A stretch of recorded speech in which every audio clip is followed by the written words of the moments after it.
Let's make this stand-up rainbow cake using different piping tips, rainbow colours mixed in just one bowl, and only one layer of cake. Let's start with how to mix the colours in an order you probably wouldn't expect. This is my 4-minute buttercream, and I'm starting with yellow, mixing it in and scooping it up, and then adding more plain white buttercream and adding orange. Mix it, scoop it up, and add more white buttercream.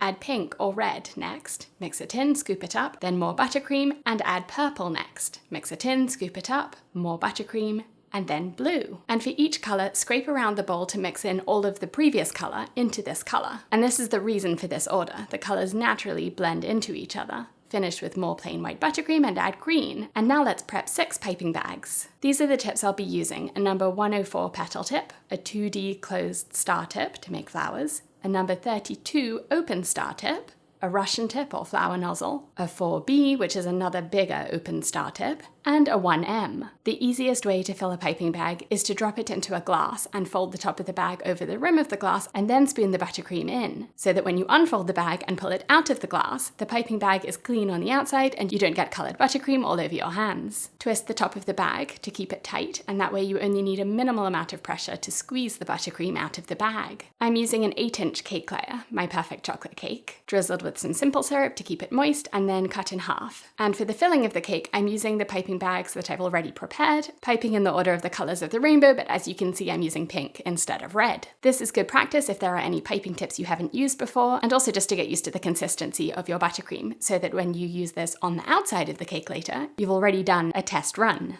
Put the second half of your cake layer on top and spread some buttercream along a cake board, and then flip the cake over and attach the flat side down onto the buttercream line on your cake board. For the crumb coat, I want the colours to match the piping that's going to go on next, so that if there are any gaps in the piping, you'll be able to see the same colour underneath it and it won't be as noticeable. So I'm using the same piping bags, but instead of piping properly, I'm just squeezing the buttercream out because this needs to be flat anyway, so no need for neat piping. Use an offset spatula or an angled palette knife, or you could use a cake scraper to smooth this frosting in an arc around the front and back of the cake and also along the top of the cake. And now it's time to pipe. It's easiest to start with the purple at the middle of the cake because then you have the most space to make these ruffles. And you'll need the narrow end of the petal piping tip to be facing outwards away from the cake to make these so ruffly. And you'll do this on both sides of the cake. Next, for the blue buttercream with the 2D piping tip, twist your wrist so that your thumb is as close to your forearm as possible. Squeeze the buttercream and then spin the piping bag around clockwise. That will let the petals fan out from the middle of the flower as you pipe.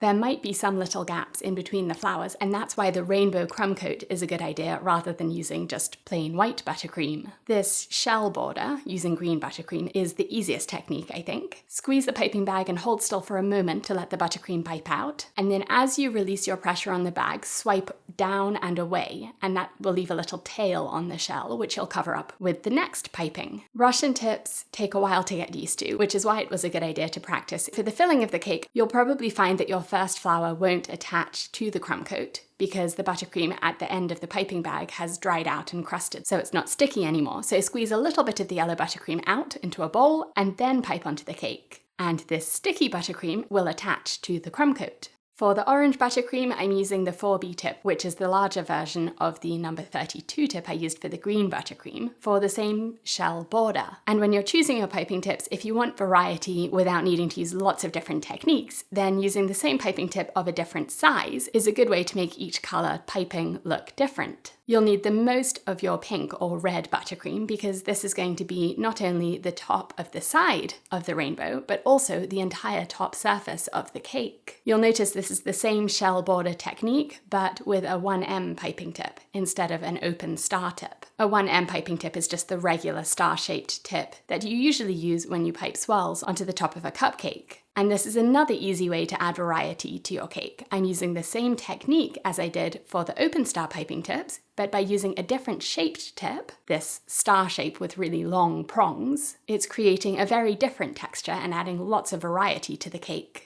Piping onto the top of the cake is, I think, the easiest because you're piping down instead of sideways, so it's less awkward and it goes really quickly. And although the cake layers on this cake are standing up instead of lying flat down on the cake board, there really isn't any difference to how you would store and serve this cake. I recommend storing all buttercream cakes in the fridge until 2 to 4 hours before you serve them, which keeps the decorations looking perfect, but it also gives the cake enough time to warm up to room temperature before serving it, and that's when the cake and buttercream taste their best. I hope you've enjoyed this tutorial. Ask me any questions in the comments. Join my YouTube membership for access to my course on perfectly smooth frosting, and visit my cake school on BritishGirlBakes.com to learn hundreds of cake decorating techniques and designs. See you there. Thanks for watching.